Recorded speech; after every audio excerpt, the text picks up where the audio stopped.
सबसे पहले तो आपको थैंक यू सो मच मोतो, our media partner for this year celebration. सबसे पहले मैं दर्शकों को ये बताना चाहूंगी कि इस बार जो हमारा कमेटी है, it is chaired by the very visionary Dibang मेतो, along with the GS, the very able and sincere EB Mepo, and so about the concept this year का हम कमिटी ने हमने ये डिसाइड किया है कि the theme for the year is youth empowerment and sustaining roots.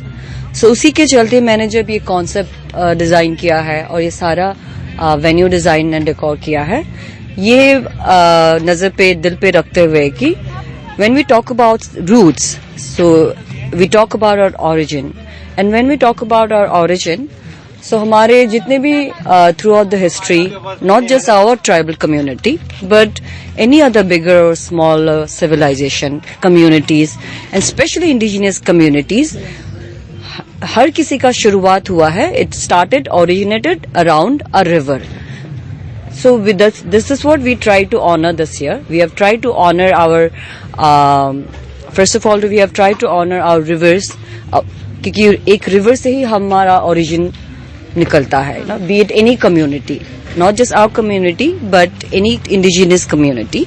So this is what we try to honor. And second is कि है हमारा, we have tried to honor the artistry of our culture, along with the heritage of our culture. So जब हम heritage के बारे में बात करते हैं, बहुत सारे थ्रू आउट द हिस्ट्री हमारा हेरिटेज के साथ आता है हमारा अपना artistry. And when we talk about artistry, जैसे आप देख सकते हैं, this gate has been made, designed by me, conceptualized by me, but it is made to come alive by very talented team led by the master artisan Johor Tayu. So जैसे कि आप देख रहे कितनी डिटेलिंग से काम किया गया है, बारीकी से काम किया गया है. This is what we want to honor and showcase this year, the artistry of our own people. And उसके बाद धीरे धीरे हम अंदर जाएंगे तो आपको देखने को मिलेगा और कितनी meticulously हमने we have worked on it throughout the entire venue. तो जैसे देख रहे हैं हमारे यहाँ and before going I also want point out this कि हमने इस बार सस्टेनेबिलिटी को बहुत फोकस किया है हमारे डिजाइन में, बहुत कॉन्शियसली डिजाइन किया है, कॉन्शियसली एग्जीक्यूट किया है डिजाइन्स को.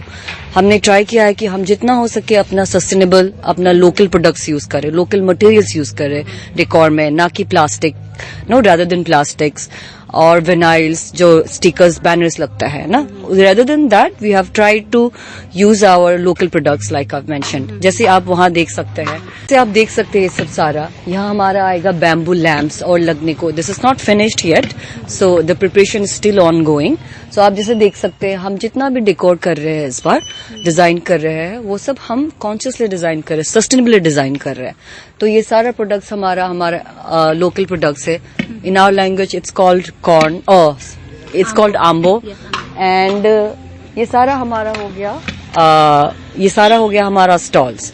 तो इस बार हम स्टॉल्स में भी हमने ये रखा है कि जितना हो सके हम प्लास्टिक यूसेज का कम यूज करेंगे, जितना हो सके हम लोग सस्टेनेबली करेंगे सारा entire the festival.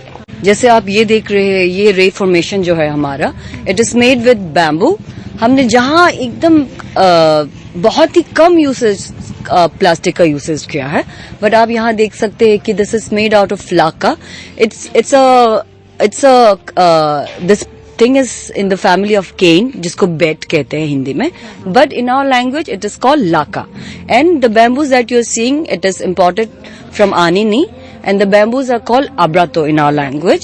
So this is what we are doing. We are also trying to promote and showcase our local artistry along with our local materials. कितना उसमें it has the capacity, potential जितना है हम ना. जब हम decor के बारे में सोचते, डिजाइन के बारे में सोचते, we don't usually think about the potential that our own local materials has ना. अब जितना हम लोग, हमारा जो लोकल वाइल्ड फ्लावर है, इंडिजिनस फ्लावर्स है, वो सब का भी पोटेंशियल हम लोग कहीं ना कहीं अनदेखा कर देते हैं. सो दिस ईयर हम लोग वही ट्राई कर रहे हैं, जितना हमारा हो सके हम लोग अपना लोकल प्रोडक्ट्स यूज कर रहे हैं, मटेरियल्स यूज कर रहे हैं. तो ये जो आपने रे 2025 लिखा है उसमें रात में एलईडी लाइट लग जाएगा होगा? या हाँ जी, this will be highlighted, halogen लगेगा. सो वी आर एक्सपेरिमेंटिंग कि कहाँ किस एंगल में लगाए कि वो ज्यादा हाईलाइट होगा. उस गेट को भी अगर आप देखेंगे तो हम लोग वहां भी फोकस लाइट डालेंगे ताकि वो आर्ट फोकस हो ना, और आर्ट के साथ साथ होता है हमारा जो आर्टिस्ट फोकस होता है. So this is what we are keeping in mind, simultaneously कर रहे हैं हम लोग ना. हमारा आर्ट भी फोकस हो, हेरिटेज फोकस हो, उसके साथ हम हमारे आर्टिस्ट को भी फोकस करने चाहते हैं, प्रमोट करना चाहते हैं. So, जैसे आप देख सक रहे हैं, हमने इस गेट के माध्यम जरिए हमने ये रिप्रेजेंट करना चाहा है. हमारा वॉरियर कोड जो रहता है, एटोनरे जिसको हम बोलते हैं, वो हम रिप्रेजेंट कर रहे हैं. और उसके ऊपर साइकुरा आएगा. देयर विल बी 2 साइकुरास. Like I said, the preparation still ongoing. And here as you can see हमारा स्टेज बन रहा है. हमारे स्टेज में भी हमने जितना हो सके हमने लोकल प्रोडक्ट्स यूज किया, अब्रातो यूज किया है.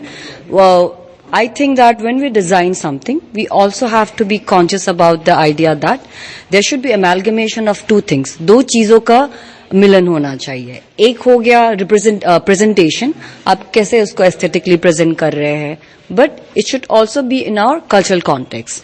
हमारा अपना एक कल्चरल मीनिंग भी होना चाहिए, कॉन्टेक्स्ट होना चाहिए, और उसके साथ हमारा एस्थेटिकली हम कैसे प्रेजेंट कर रहे हैं, वो चीज का जब 2 अमेलगेमेशन होता है, I think that design is the best design. वो मेरा मानना है.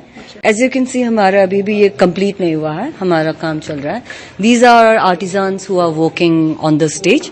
सो we had 3-4 different teams working on different formations and different areas. Cylinder में जो डिजाइन दिख रहा है, इसका भी क्या कंसेप्ट है वो आप बता दीजिए. अगर आप देखेंगे ऊपर, जैसे कि आप यहाँ देख रहे हैं, सीलिंग में हमने लगाया है. मैंने आपको जो पहले बताया था, we are trying to honour our rivers. So these are river formations. जो आप ये नीचे देखेंगे, ये रिवर फॉर्मेशन हमारा जाएगा ऊपर, वो स्टेज के ऊपर जाएगा, और ये 2 रिवर फॉर्मेशन हमारा जा रहा है ऊपर. एंड इसके बीच हमारा एपे भी आएगा, हमारा जो लोकल एपे रहता है. एपे इज वो जिससे हम चावल साफ करते हैं. So in our language we call it epe. So वो एपे भी रहेगा हमारा इस बीच में कॉरिडोर. और यहाँ ऊपर और आम्बो हैंग्स किया जाएंगे. आम्बो एंड ऑल्सो केरो, which is in English it's paddy, वो जो हार्वेस्ट करते हैं लंबा लंबा paddy, but in our language we call it केरो. सो हमने जितना हो सके, लाइक आई सेड ना, हमारा अपना मटेरियल्स यूज कर रहे हैं. वैसे तो ये कर्टन का काम कर रहा है अभी राइट नाउ, बट हमारे कल्चर में ये कॉन्सेप्ट है कि पहले जमाने में जब हम our villages use to be very far off ना, तो क्या कहते हमारे कम्युनिटी में जो वॉरियर्स रहते थे, तो वो लोग क्या करते थे, अपने घर को इस चीज से, ऐसी चीज से, दिस पार्टिकुलर एग्जीक्यूशन से वो लोग अपने घर को सराउंड करते थे, ताकि वो 2 पर्पस फिल करता था. एक हो गया कि अगर आपके दुश्मन आए, सो यू गेट अलर्ट, कोई यहाँ से पास करेगा तो ये बचता है, या विंड चाइम की तरह, तो you get alert. And also अगर कोई गेस्ट भी आए तो आपको पता, तब भी आप अलर्ट हो जाते हैं कि ओके समबडी इज हियर ना. So this is the idea behind this in our culture. So this is what we wanted to use here. But ये तो यहाँ as a decor purpose as curtain use हो रहा है, but that is our actual concept in our community. So yeah, फिलहाल वही है हमारा छोटा छोटा, जितना भी हमने सारी चीजों को mindfully हमने curate करना चाहा. So this is my small effort to represent our culture in the way that I think could be best executed. I would also like to say that this might not have been possible without the, like I said, without the support, without the continuous ceaseless support by our chairman sir, Debang Mehto, and our general secretary sir, E.B. Mepo. उनके support के बिना, जितना उन्होंने मुझे freedom दिया, सारा ये चीज क्यूरेट करने को, एग्जीक्यूट डिजाइन करने को, विदाउट उनके सपोर्ट के बिना ये फुलफिल नहीं हो पाता. So I would like to thank both of them for the support and love they have bestowed on us and the faith that they have shown in me. Thank you so much. Thank you so much. Thank you.